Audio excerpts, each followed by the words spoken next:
Sanford and Son like truck. And he had stopped by to see if I need any hauling to be done.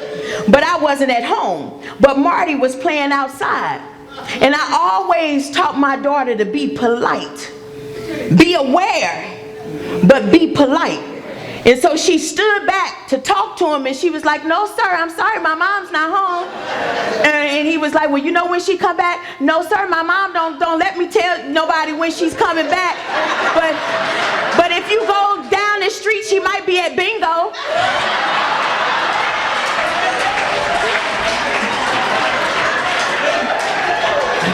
Ah, yeah, baby. Emil played bingo every week until he won me.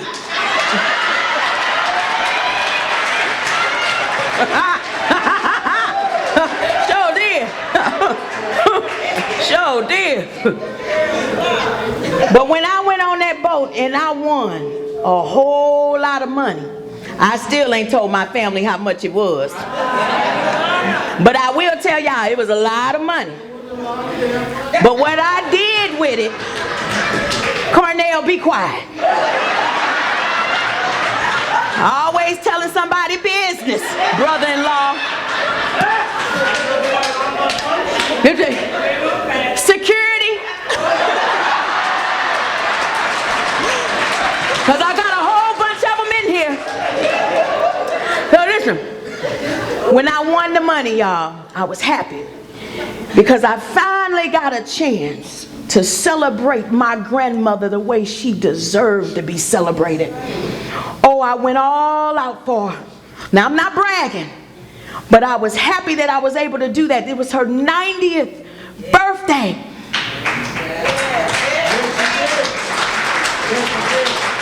But let me tell you why I was so happy about that. Sometimes we don't take the time out to celebrate each other. See, God called my grandmother home just 3 years later after that. So imagine if I was trying to wait until she turned 100.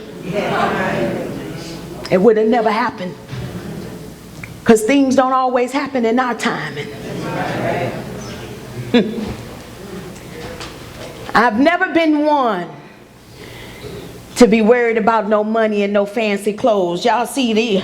They call these white girl tennis shoes. I love them. $5 at Payless. Oh, honey. And when they get dirty, I go buy me some more. $5.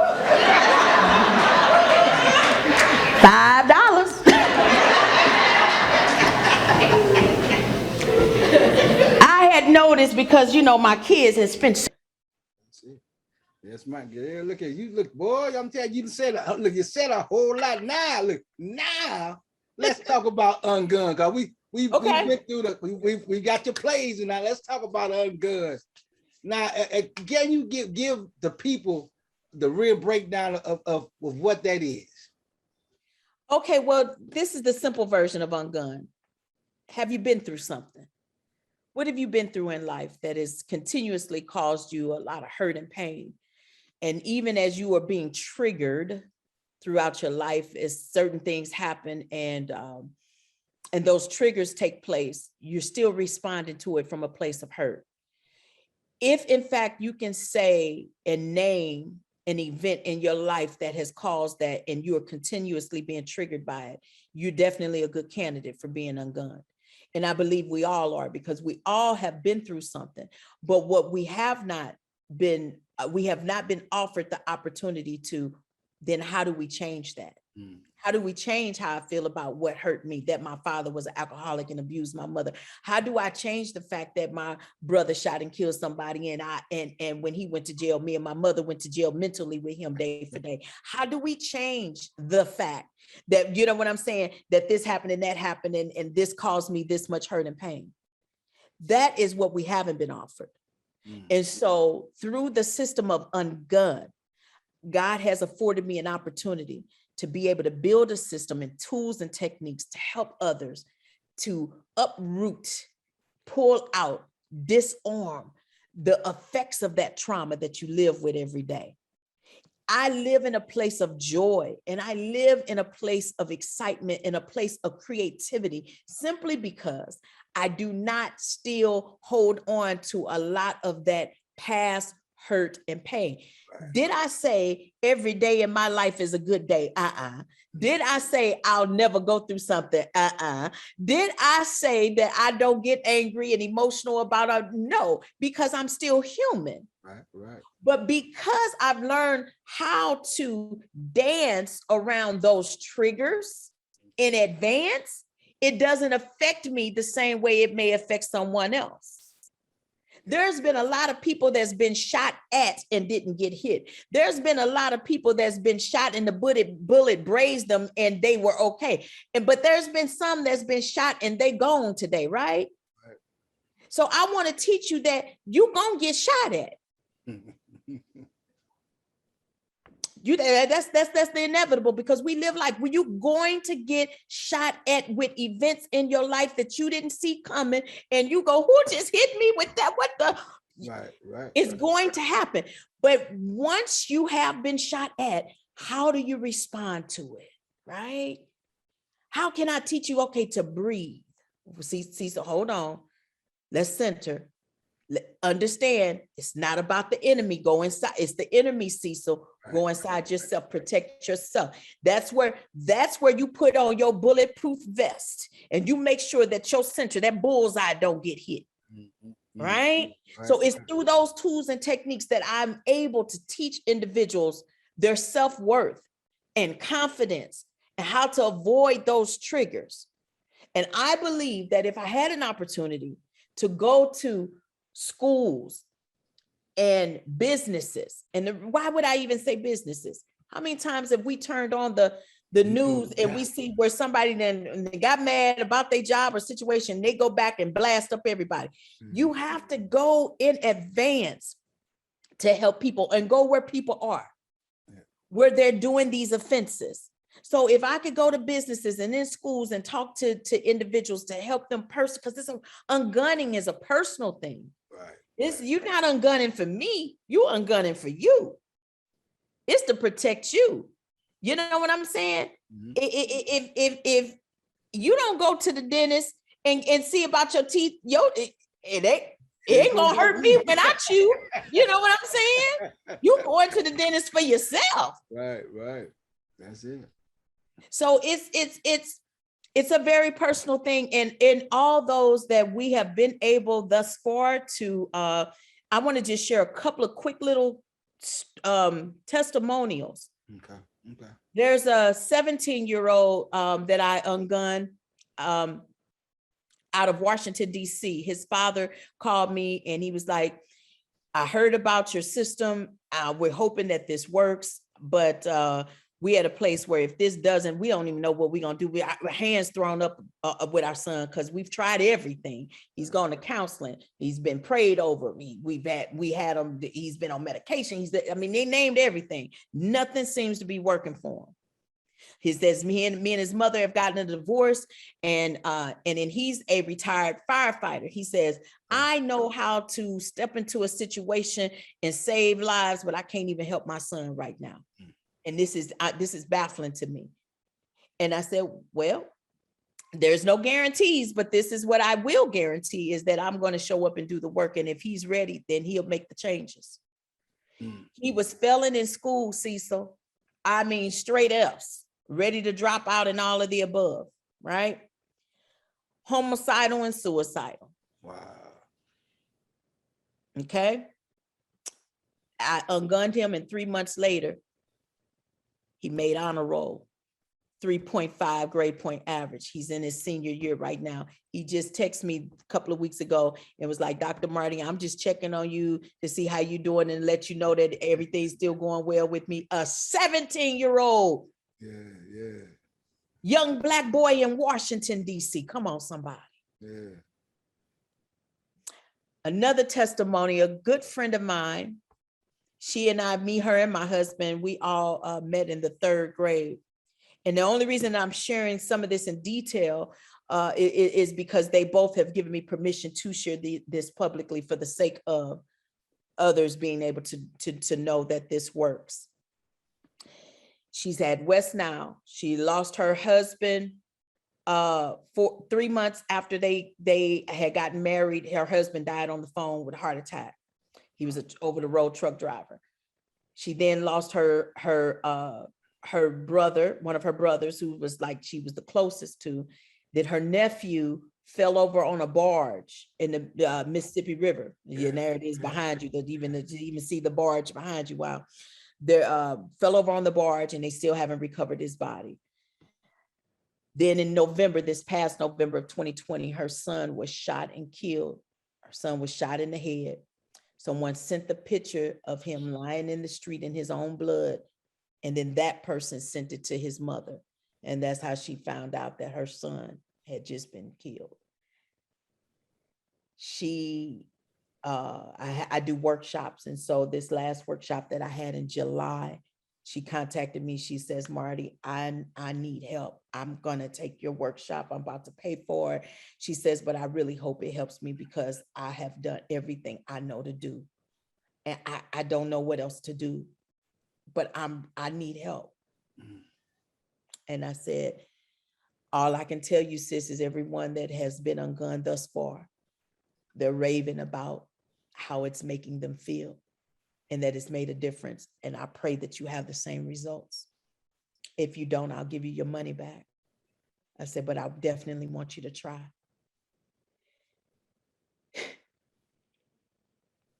She just contacted me the other day.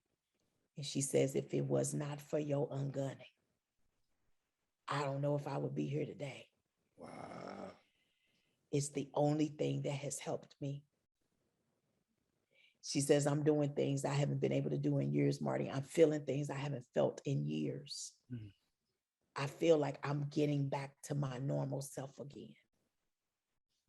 And I've been knowing her since the 3rd grade. So Cecil, I say to you that this wasn't created because I sat in somebody's university for 1,000 hours, and somebody else who studied something told me they think this works. Right. And this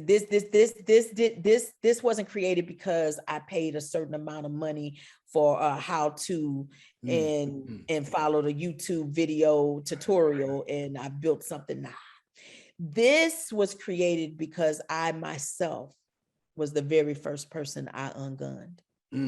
And when I was able to go from being a troubled teen to a peace ambassador on a global level, I knew I had something. And because of that, how often have we done something or been a part of something, go, oh, if I could just bottle this up and give it to the world. Oh, if they could just taste my sauce.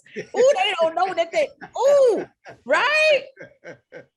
And so I had to bottle this up, Cecil, so that I could offer it to as many people that need it.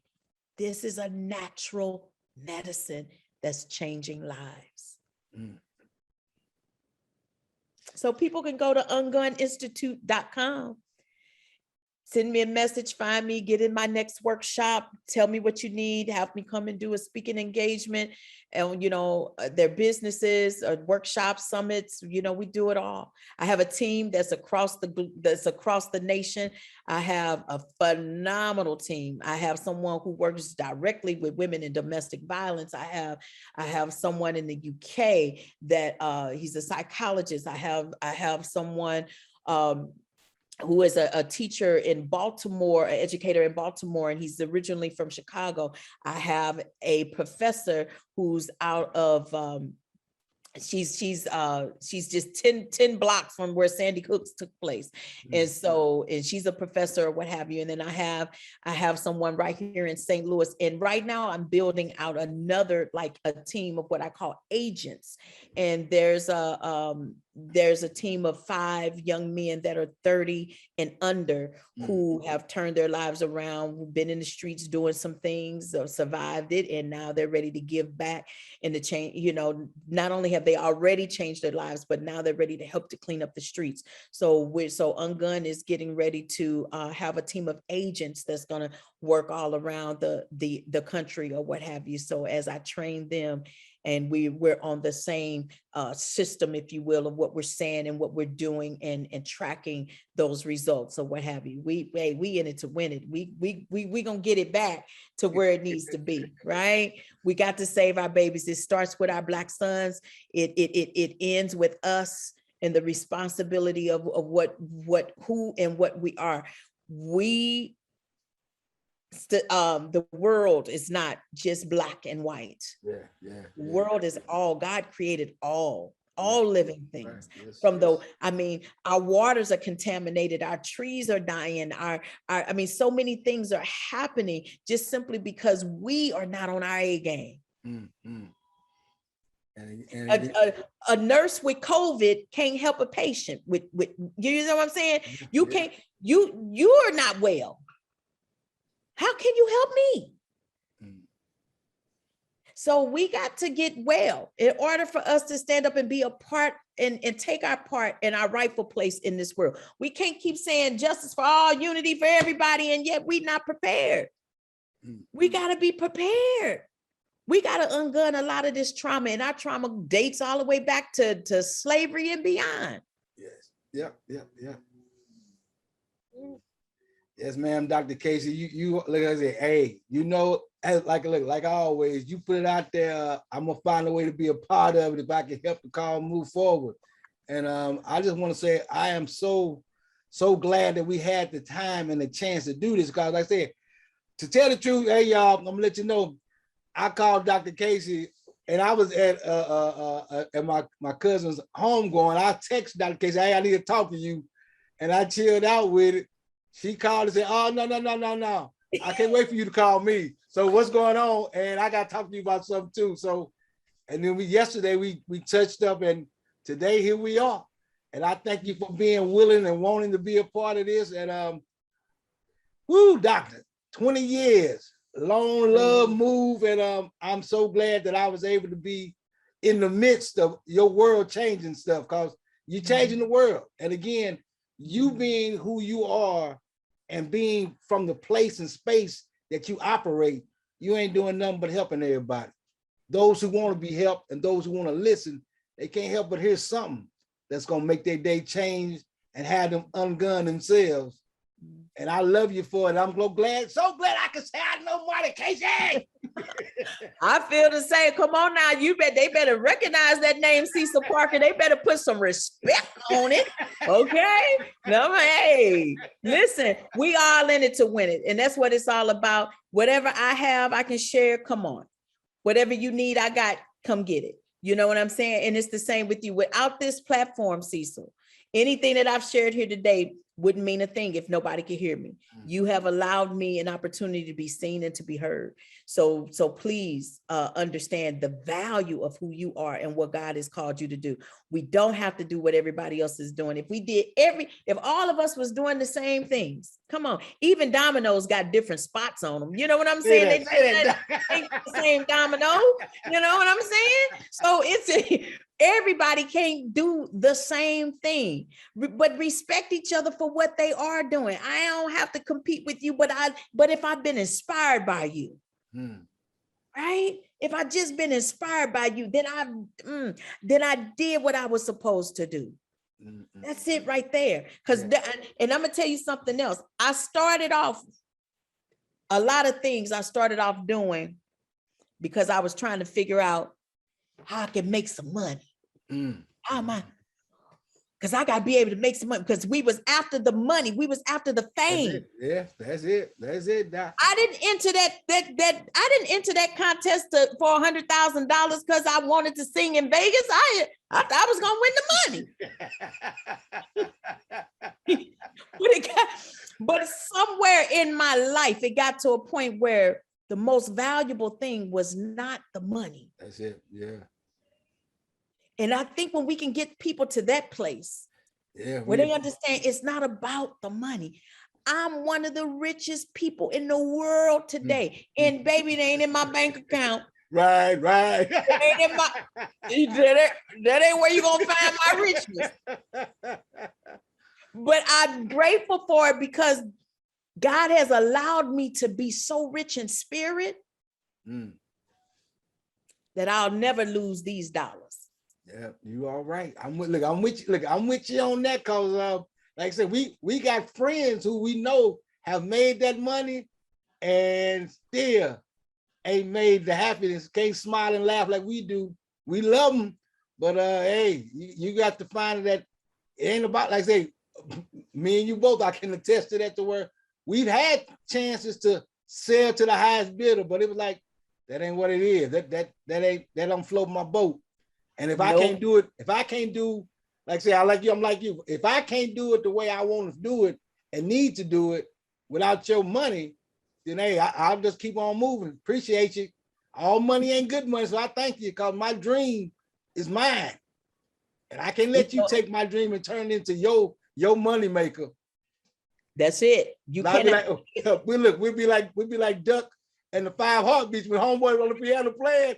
Come on. No, man. Get up. That's my music, man. That's my music. Look, Duck did like this. Look, Duck said, he took him straight up. He took him out the scene. He was like, get up, man. Yeah. That's one of my favorite scenes in the movie because like I felt that. I mean, we laugh about it watching it, but my people knew come on, that's how you feel when you do your work in it. Yeah, I can't let nobody take my name on something and don't do it right. No, that's mine. Listen here, Cecil, let me see. I thought I had it behind me. I don't. I thought I would have shown it to the people. But what they don't know, I've been around a long time. I had a show here and it got picked up for the Fox because I beat out Tyler Perry. People don't realize that Tyler Perry and we had a show going up at the same time. I was at the Scottish Rite. He was at the Fox Theater. I got contacted by the local newspaper, by the American, Bill Bean to be exact. See, I got receipts, as they say. Listen, that is. When I tell stories, baby, I got receipts. Because I don't want y'all sitting up talking about, I should have made that up. No. Call me out on it so I can embarrass you. So the bottom line is that Bill Bean from the American called me and said, Marty, can we get this story on you? I said, what's going on? And he said, you haven't heard the news? I said, listen, I got a show in 3 days. You are the news. Tell me what's up. You know how we are as artists. 3 days before we got to do something, we emotional. So I'm like, come on now, what is he saying? He said, Marty, your show just sold out and Tyler Perry just canceled due to lack of ticket sales. Ooh-wee. I don't have Tyler Perry's money. Right. But what I do have that's documented in my own city, my city stood with me. That's it. My city stood with me and supported me, even when an outside talented individual came in. If we carried that same energy every day, if we did that, see that right there, God let me go through that just so I can tell you it can be done. That's it. If we did that, Cecil, everything that's happening in St. Louis that we think is a problem, we can end it today. When we stick together, we stick together. Historically, we stick together. When we do it, we just don't do it enough. So if there's any takeaway, any last remarks that you allowed me to say, I want to end it on that. I challenge, invite, and welcome anybody to contact me and say, Marty, I want to stick with you. I want to be a part of what you're building and how can I collaborate and be on the team? Because I'm on the team. You're not working for Marty. You're working with Marty. There's a difference. Yeah. There's a difference. You see what the work Marty's trying to do, come work with me. So I invite you, I challenge you to do it because If you upset about all the things we keep hearing and seeing, because it's just a matter of time. Let me tell you, if a house is on fire right now and the fire department don't hurry up, somebody else's house gonna be on fire too. Right, yep, you say it. That fire gonna keep on blazing around the cul-de-sac. So, yep. So don't wait until it's your house before all of a sudden you now gathering buckets of water and screaming for help. The moment you see fire, period, no matter whose house it is, help to put the fire out.